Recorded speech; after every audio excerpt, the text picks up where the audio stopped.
মনের মতো যদি স্বপ্নগুলো সত্যি হয়ে যেত তাহলে আসলে খুবই ভালো লাগতো। আসসালামু আলাইকুম। আপনারা সবাই কেমন আছেন? আলহামদুলিল্লাহ আমিও ভালো আছি। আর এই ভিডিওটা হচ্ছে গতকালকের ভিডিও। তো বিকেলে একটু হাঁটতে গিয়েছিলাম, ওইটা আপনাদের সাথে শেয়ার করলাম। তো বিকেলে হাঁটতে যেয়ে ওখানে দেখলাম পিঠা আর হচ্ছে ভ্যান থেকে কলা নিয়েছিলাম। আর আমার ছেলেটা হচ্ছে এই পিঠাটা খুব পছন্দ করে। যদিও আমি পিঠা খুব ভালো বানাতে পারি না, আর এটা এজন্যই আসলে বাইরে থেকে কেনা হয়। আর ঘরের বানানো পিঠাটা অন্যরকম টেস্ট হয়। আমার আম্মা বানায়, আমার আম্মা তারপর আমার ভাবিরা বানায় খুব ভালো, ওরা ওরা খুব ভালো পিঠা বানাতে পারে, বাট আমি পারি না। তো যাই হোক, আর আপনারা থাম্বনেইলে অবশ্যই দেখবেন আমি বললাম যে মনের সাথে যদি স্বপ্নগুলো মিলে যেত। কেন বললাম বলি এবার।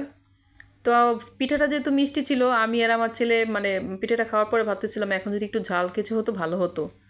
তো মনে মনে ভাবতেছিলাম, তার কিছুক্ষণ পরেই ওর বাবা মানে অফিস ছুটি হয়েছে, ফোন দিয়ে বলতেছে যে তোমরা কি চটপটি বা ফুচকা খাবা।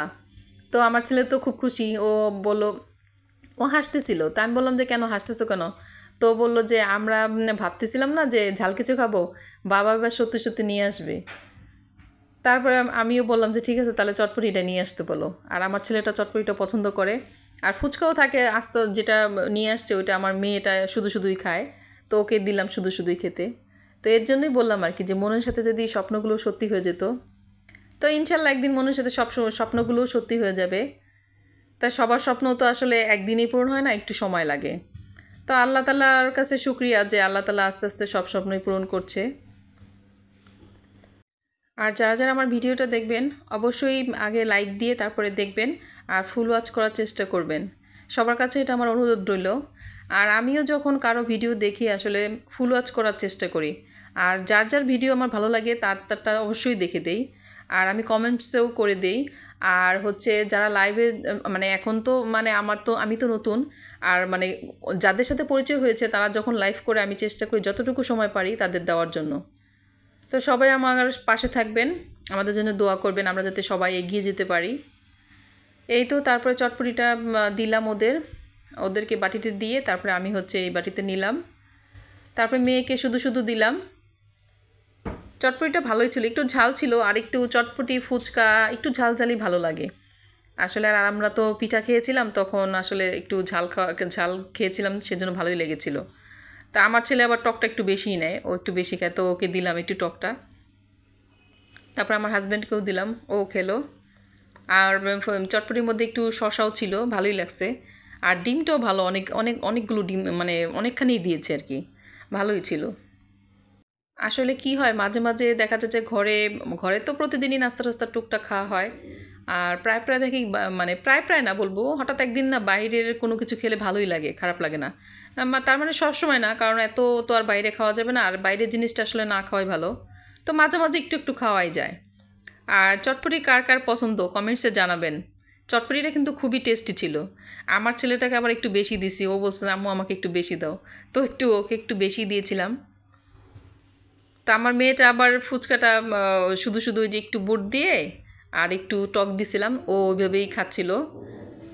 তারপরে হচ্ছে বিকেলে হাঁটতে হাঁটতে গিয়েছিলাম, যে ওখান থেকে আসার সময় দেখলাম লাউ শাক ছিল ভ্যানে। এমনিতে তো দেখা যায় যে সকালে লাউ শাকটা ভালো পাওয়া যায়। তো ওদিন দেখলাম যে ভালোই ছিল, তো নিয়ে আসলাম, এটা 50 টাকা নিয়েছিল। তা আমার মানে লাউ শাকটা খুব ভালো লাগে। লাউ শাক, লাল শাক, তারপরে পালং শাক এগুলি। আর শীতের মধ্যে সবজি এমনিতেও খুব ভালো লাগে। আর শাকটাও দেখলাম খুব ভালো ছিল। তো শাকটা নিয়ে ওই যে বেছে রাখবো, বেছে রেখে দিব, কালকে রান্না করবো আর কি।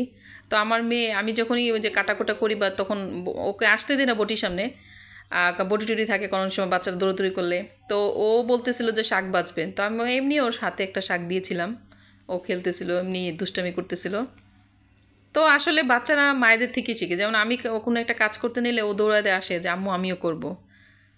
এই তো আমি শাকটা কেটে রেখে দিব, তো কালকে রান্না করব। এটা হচ্ছে মানে তারপরের দিনের ভিডিও। এই যে আমি শাকটা কেটে নিয়েছিলাম, তারপরে হচ্ছে থালা বাসন সব সকালে যে নাস্তা টাস্তা খেয়েছি ওগুলি সব ধুয়ে রেখে দিছি। আর পরে হচ্ছে এগুলি সরাবো, আর এই যে এখানে শাকটা বসিয়ে দিছি। এটা রান্না করবো আর কি আজকে। আর এই যে পেঁয়াজ কাঁচামরিচ সব কেটে দিয়ে দিছি। এটা এটা আমি একটু ঝাল দেই শাকটাতে, একটু ঝাল মানে বেশি ঝাল না, একটু ঝাল ঝাল হলে ভালোই লাগে। কাঁচামরিচটা দিয়ে সব কিছু একসাথে দিয়ে এটা এখন সিদ্ধ বসাবো, সিদ্ধ হলে পরে হচ্ছে আমি এটা বাগার দিব। আসলে শাকে তো পানি বেশি দেওয়া লাগে না, একটু পানিটা বেশি হয়ে গেছিলো, তো বাগারের পর দেখলাম একটু পানিটা, তো ওইটা আমি একটু টেনে নিব। পানিটা শুকিয়ে গেলে তারপরে হচ্ছে ভাজা ভাজা করে নামাবো। তো সবাই আমার, যারা যারা আমার ভিডিওটা দেখবেন, অবশ্যই যারা মানে সাবস্ক্রাইব করেননি অবশ্যই সাবস্ক্রাইব করে দিবেন, আর লাইক দিয়ে দিবেন, কমেন্টস অবশ্যই জানাবেন।